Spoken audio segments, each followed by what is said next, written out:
America की राजधानी Washington DC से एक ऐसी खबर सामने आई है जिसने पूरे दुनिया को चौंका दिया है। दुनिया के सबसे ताकतवर देश के राष्ट्रपति डोनाल्ड ट्रंप पर एक बार फिर से हमला हुआ और वो भी उस जगह पे हुआ जिसे बेहद सुरक्षित माना जाता है। ये हमला उस समय हुआ जब Trump white house correspondent dinner में शामिल होने पहुंचे थे। अब आप सोच रहे होंगे कि ये पूरा मामला क्या है, चलिए विस्तार से बताते हैं। ये कार्यक्रम वॉशिंगटन हिल्टन में आयोजित किया जा रहा था, जहां देश विदेश के बड़े पत्रकार, नेता और हाई प्रोफाइल लोग मौजूद थे।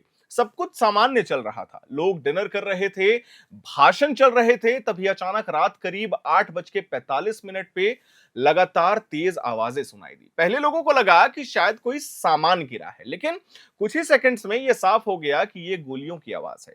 होटल की लॉबी और सिक्योरिटी एरिया की तरफ से फायरिंग हुई थी। एक हमलावर किसी तरह एंट्री पॉइंट तक पहुंच गया और उसने अचानक गोली चलानी शुरू कर दी। उसके पास सिर्फ एक हथियार नहीं था, बल्कि शॉटगन, हैंडगन और कुछ धारदार हथियार भी थे, जिससे यह साफ होता है कि हमला पूरी तैयारी के साथ किया गया था। जैसे ही पहली गोली चली, पूरे हॉल में अफरा तफरी मच जाती है। हजारों लोग जो कुछ सेकंड्स पहले हंस बोल रहे थे, अचानक डर के माहौल में आ गए। कई लोग अपनी सीट छोड़कर टेबल के नीचे छिप गए, कुछ लोग जमीन पर लेट गए। उसी वक्त अमेरिकी सीक्रेट सर्विस हरकत में आ गई। एजेंट्स ने बिना एक सेकंड गवाए पूरे हॉल को कवर कर लिया और तुरंत राष्ट्रपति को सुरक्षा घेरे में ले लिया।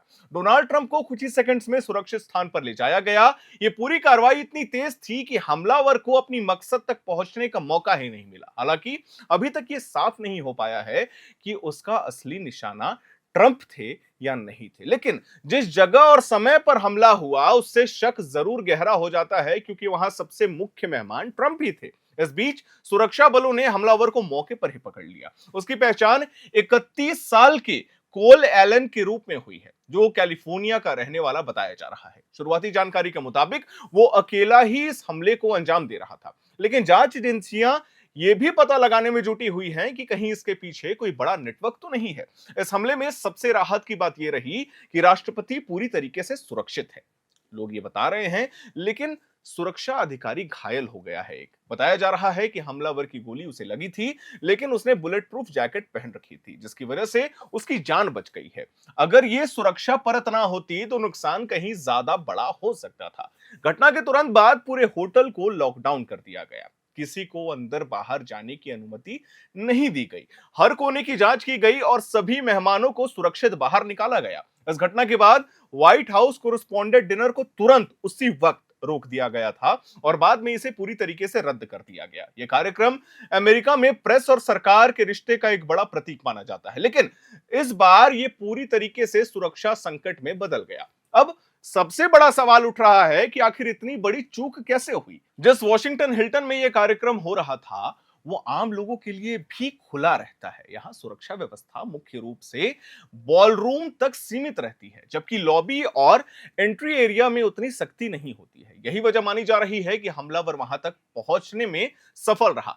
घटना के बाद डोनाल्ड ट्रंप ने बयान देते हुए कहा कि सभी लोग सुरक्षित हैं और सुरक्षा एजेंसियों ने बहुत तेजी और मजबूती से काम किया है। उन्होंने यह भी कहा कि वो इस कार्यक्रम को दोबारा आयोजित करेंगे और ऐसी घटनाओं से डरने वाले वो नहीं है। लेकिन इस हमले ने एक बार फिर से अमेरिका की सुरक्षा व्यवस्था पर बड़े सवाल खड़े कर दिए हैं। ये पहली बार नहीं है जब ट्रंप पर हमला करने की कोशिश हुई थी। इससे पहले भी चुनाव प्रचार के दौरान ऐसी घटनाएं सामने आ चुकी हैं। फिलहाल इस पूरे मामले की जांच तेज कर दी गई है। हम अपने दर्शकों को बता दें, एफबीआई और लोकल पुलिस मिलकर हर एंगल से जांच कर रही है। हमलावर से लगातार पूछताछ हो रही है, उसके फोन, सोशल मीडिया और संपर्कों की जांच की जा रही है। सीसीटीवी फुटेज खंगाले जा रहे हैं ताकि यह पता लगाया जा सके कि वो अंदर कैसे पहुंचा और क्या उसे किसी ने मदद की थी। अभी तक उसके मकसद को लेकर कोई भी स्पष्ट जानकारी सामने नहीं आई है, लेकिन जांच एजेंसियां हर संभावना पर काम कर रही है। अगर इस घटना को ध्यान से समझें तो यह सिर्फ एक फायरिंग नहीं थी,